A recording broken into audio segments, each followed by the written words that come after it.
Hi guys, eto nga at ginabi na kami dito sa Bikers Pad. Pero okay na okay lang dahil meron naman kaming benta. Ayan, thank you sa client ko na si Sir Mark sa pagtitiwala.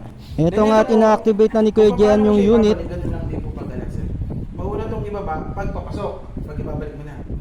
Suksok mo lang dyan, sir.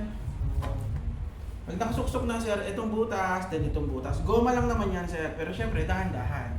So, pasok, tiin, tiin. At pagkatapos nga niya ay dinidemo niya na yung unit kay Sir. Siyempre, in-explain ni Kuya Gian yan ng mabuti kay Sir.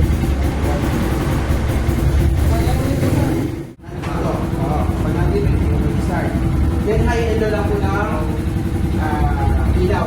May fast light po, no? Opo. Then, ito, sir, yung unang on.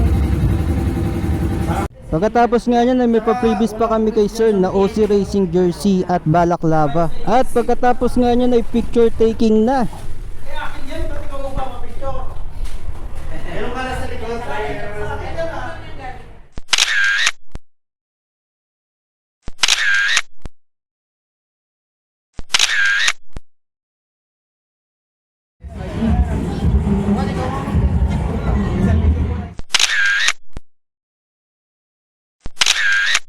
Nice one, congrats Sir. Sa labas ay tinest drive muna nila yung unit para malaman kung okay yung handling. At ayan, mukhang satisfied naman sila Sir. Maya maya lang at nagpaalam na rin silang umuwi.